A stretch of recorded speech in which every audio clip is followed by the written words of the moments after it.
There are two other videos I wanted to watch today. The one involves Narc's channel, and it's the Alpha 2 news for Ashes of Creation. Hey, right? what up? And I was very excited to hear about this because someone has given me, someone anonymously decided that they want me to have Alpha 2 access. And I was very excited to get that. And I think they're fucking insane for spending so much goddamn money on Alpha 2 access. So any news about Alpha 2 for Ashes of Creation, I'm excited for.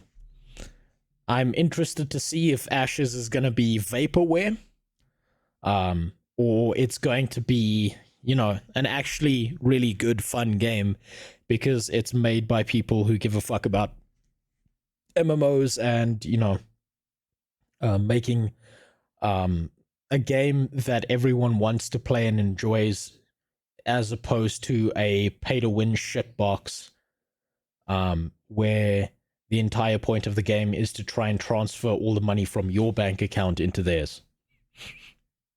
So let's see what Narc has to say. Narc does good videos. I'm surprised. I'm actually genuinely surprised he's only at 54k subs. I would think he would be at way more by now. Hey, what up, boys? So, once again, we're hit with another fantastic Steven interview, and today, there's a lot to get through, so I want to make this intro as snappy as possible.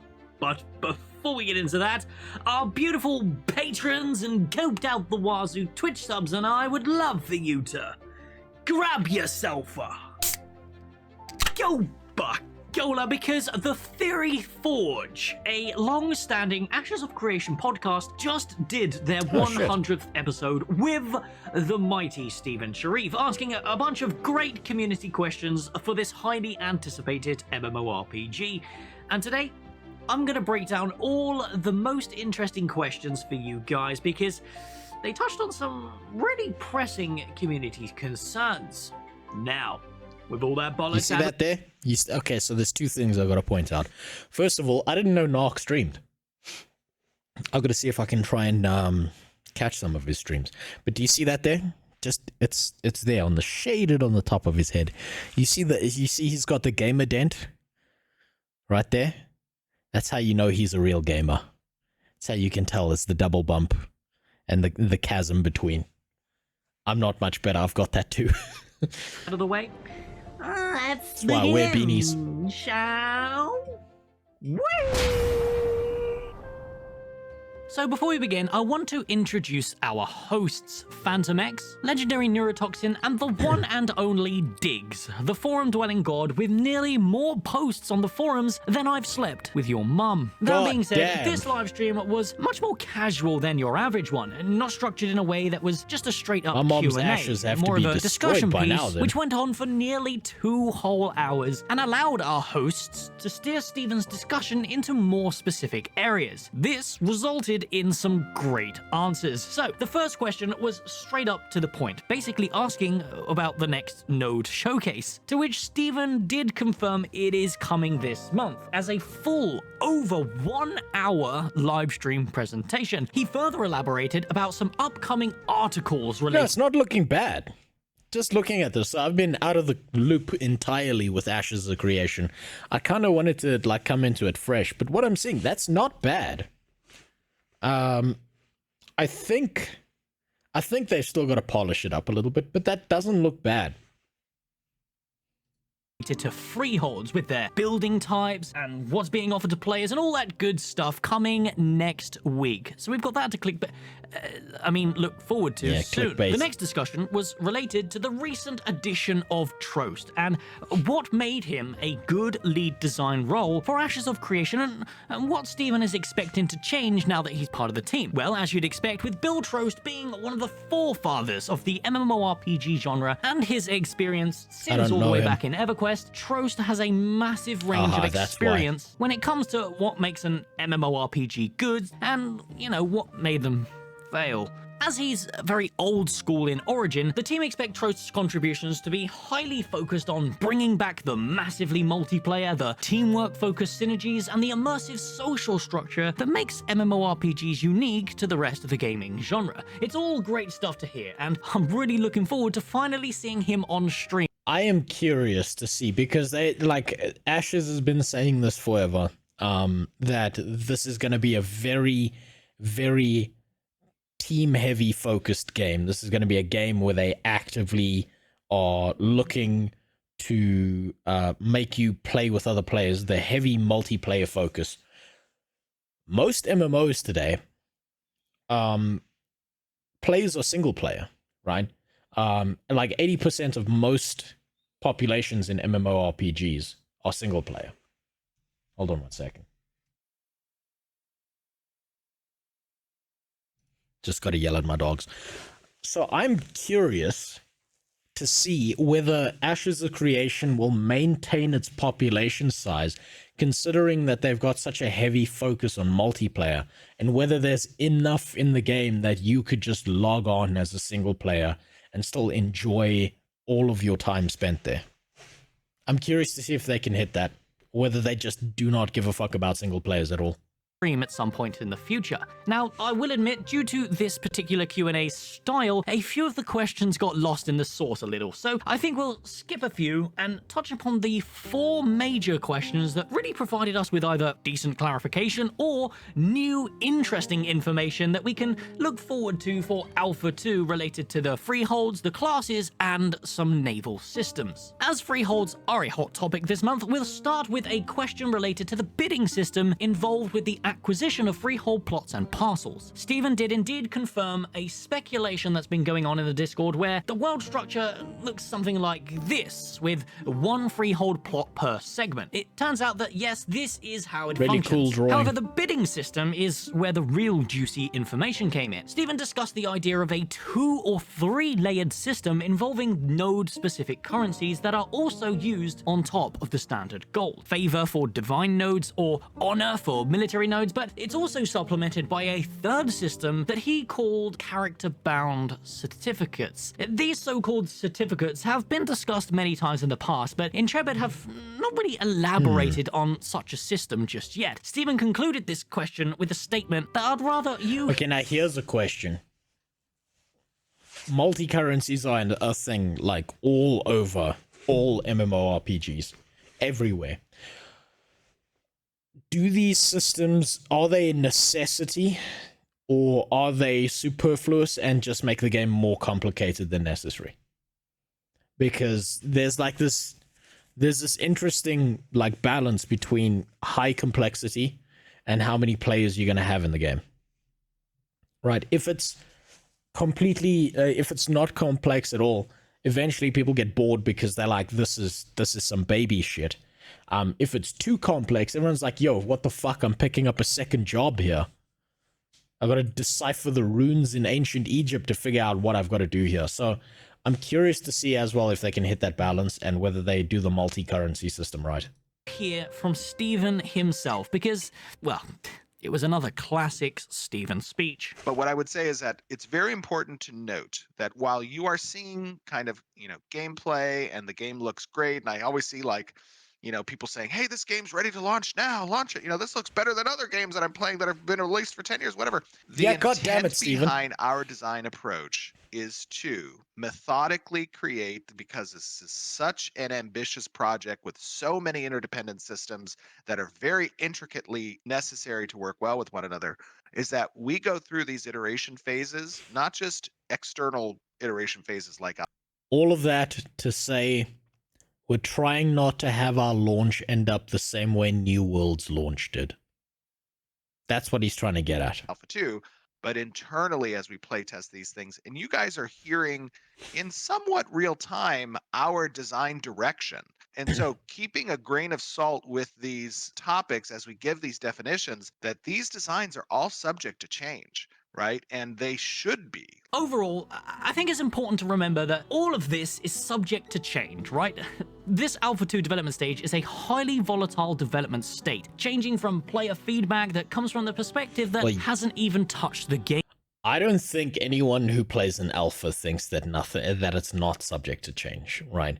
I think like playing an alpha and expecting that's what the end version of the game's going to be like, that's a pretty fucking dense way to think about things, because alpha it's not even the beta yet. If you're playing the beta, then you've got a good sense of what's going on, but Alpha is still like rough drawing, rough outline kind of stuff.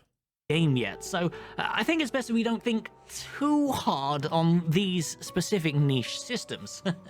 Speaking of niche systems, the naval mechanics were discussed a lot during today's Q&A, and I want to break it down into 3 parts. First of all, corruption and death on the open seas was touched upon, giving Stephen the chance to elaborate that they're considering almost no to maybe even straight. If I'm being honest with you, Heretic, that's actually why I was thinking about the currency systems, right? Because I've looked into the Guild Wars 2 one. I do have another Guild Wars 2 video in the works. And my God, fuck me. I saw that system and I was like, oh, holy shit, I don't know if I can care about this. It really hurt my feelings looking at that.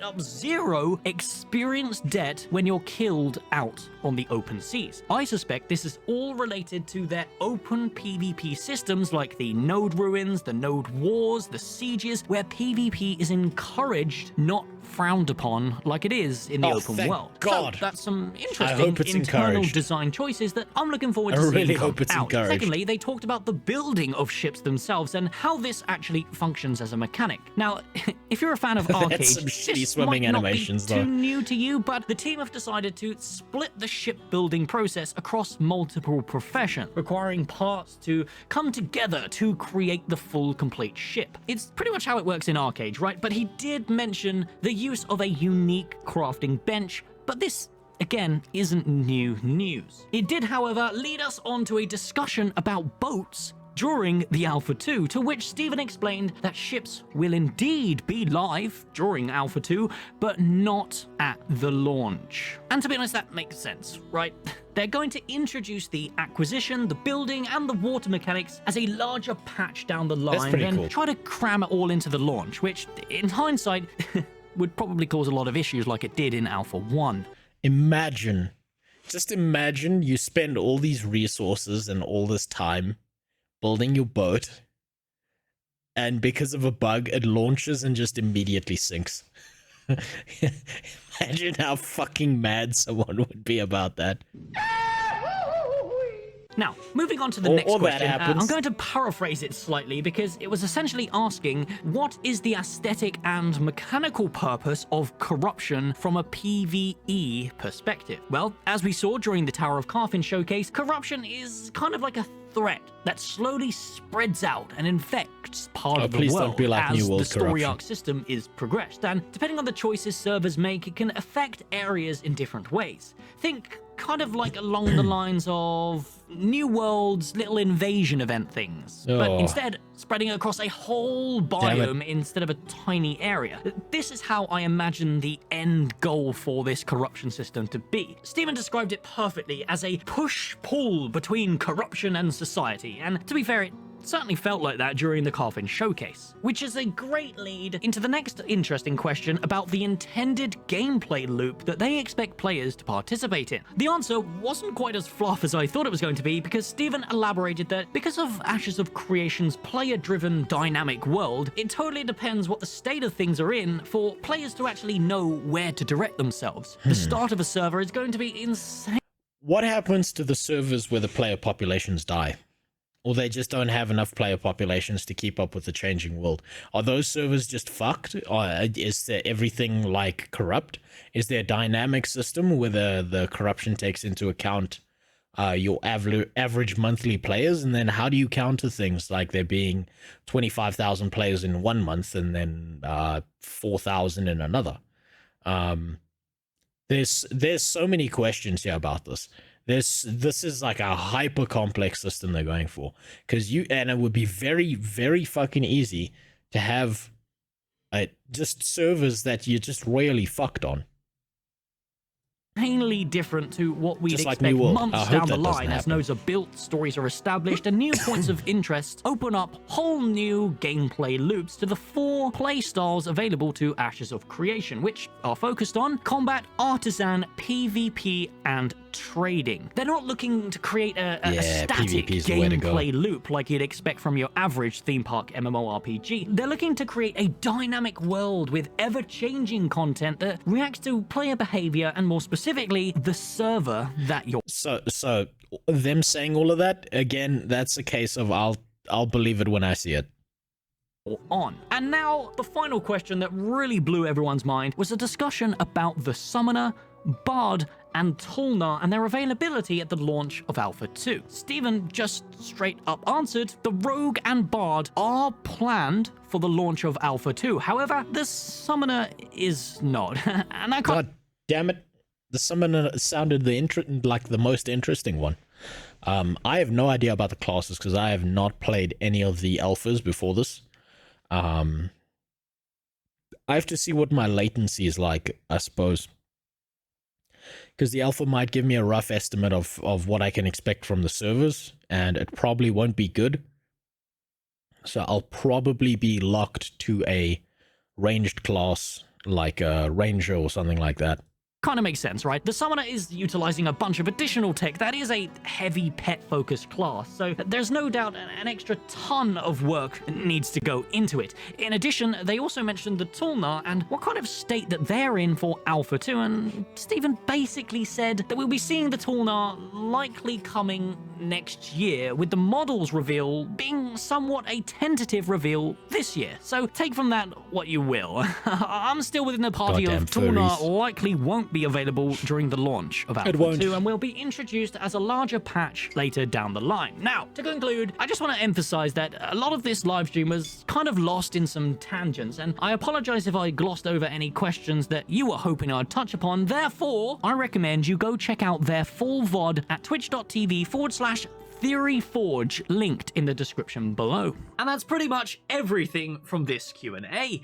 If you guys are hungry for more, I've literally just gone So live it's at just twitch.tv/Narcverse It's to just review an the update. Q&A in full, so why not come over and join our discussion and resupply your copium tanks right to the brim. Damn it. As God, always, I want to say listen, boyo. Listen, Narc. All I want you to tell me is I want you to tell me the Alpha 2 date. That's all I want.